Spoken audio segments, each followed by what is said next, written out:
anak ini, Al-Hasan, setelah tumbuh dewasa, ngajak anaknya dengan nama kakeknya Muhammad jalan-jalan.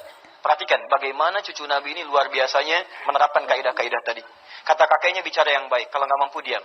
Di masa fitnah kubra, banyak fitnah bertebaran, begitu sedang jalan-jalan berdua, tiba-tiba datang seseorang mencela habis Al-Hasan dengan cucunya, dengan anaknya. Habis celah. Apakah Al-Hasan membalas? Beliau cuma begini aja, diam.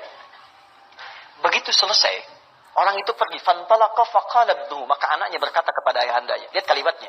Ya abati lima lam tarud. Satu, ya abati. Dalam bahasa Arab itu panggilan ayah, termasuk ibu, itu ada 3 jenis, Pak Bu. Satu, abi, untuk ayah. Kedua, buya. Ketiga, abati. Untuk ibu, ummi, moya, dan amati. Ummi, umayya atau moya, dan amati. Abi dan ummi itu panggilan hormat. Jadi kalau kita ingin menghormati orang tua kita panggil abi atau ummi. Buya atau moya atau umayya itu panggilan sayang. Jadi kalau Anda ingin menunjukkan sayang misalnya pada ayah, atau sekarang diperluas panggilan sayang pada seseorang walaupun bukan ayah kita. Karena aspek yang lain, karena ilmunya, karena akhlaknya. Buya Hamka bukan ayah saya, tapi saya panggil beliau Buya. Ya, karena akhlaknya, ilmunya, dan keutamaannya yang kita bisa dapatkan. Tapi kalau Anda ingin gabungkan dua hal ini, abi dan buya digabungkan, maka berubah kalimatnya jadi abati namanya. Kalau ibu, amati. Abati. Dalam Quran, tidak pernah Anda temukan kalimat panggilan anak kepada orang tua kecuali menggunakan kata abati. Ya, maaf, Ismail kepada ayahnya Ibrahim alaihi wassalam. Ya abati al-ma tu'mar. Ya abati, ya abati, ya abati. Quran surah 37 itu, ayat 102 sampai dengan 107-nya. Ya abati al-ma tu'mar. Ya abati, duhai ayahanda, karena hormat nanda dan sayang nanda kepada ayah. Ini isyarat dalam Quran, Anda ajarkan anak Anda dengan kemuliaan, maka dia akan membalas dengan yang lebih baik lagi. Ya, tapi tidak harus panggilan yang sama. Maksudnya cari panggilan-panggilan yang menghadirkan sayang dan hormat. Jangan sampai ada panggilan anak ke orang tua tuh kayak teman. Atau nggak terlihat unsur penghormatannya kayak di barat sekarang. Ya, panggil nama sebegitunya saja. Kata Quran tidak. Bedakan. Anda silahkan misalnya sebutkan dengan panggilan ayah, papa, mama, dengan cari panggilan hormat dan sayang. Jangan sampai Anda sematkan kepada anak mengajari panggilan seakan-akan kehormatan Anda runtuh di situ. Kalau panggil papa nanti jangan papa, friend. Oh, begitu datang WhatsApp, men, luar biasa. Hello friend, nah itu hilang kehormatannya. Anda boleh panggil dengan nama-nama yang indah sesuai dengan bahasa kita. Coba hadirkan nama itu. Ya, unsur tadi hadirkan, sayang dan hormat. Walaupun tidak harus dengan nama yang sama, apalagi kalau belum paham.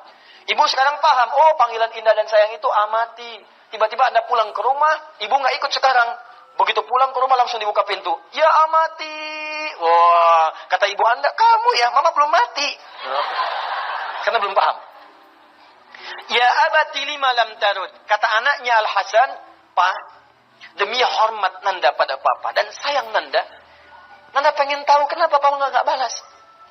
Kenapa papa nggak balas? Kalau papa tuh diam, tenang aja kayak nggak ada apa-apa. Padahal kan kita barusan dihina, dicela, dimaki. Papa kenapa diam saja? Perhatikan jawabannya. Wala adri kaifa arid. Ya bunayya la adri kaifa arid. Nah, papa itu nggak tahu bagaimana cara membalasnya. Jadi mau nyari kosakata ke dalam jiwa untuk sekedar mengatakan saya tidak seperti yang Anda duga. Atau misalnya Anda tidak lebih baik daripada apa yang Anda sangkakan kepada saya.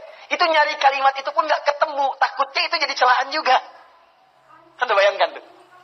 Maka hidup orang seperti itu diberi ketenangan oleh Allah. Seakan-akan nggak ada gangguan.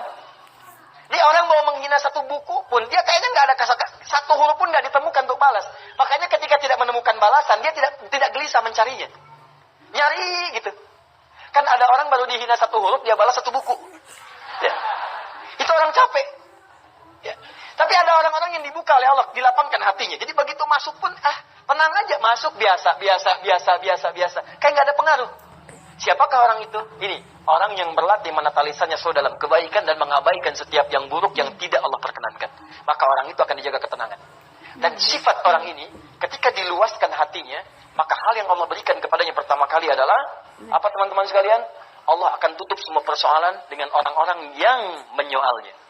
Itu rumus yang ada di Quran, surah ketiga, ayat 133 sampai 134.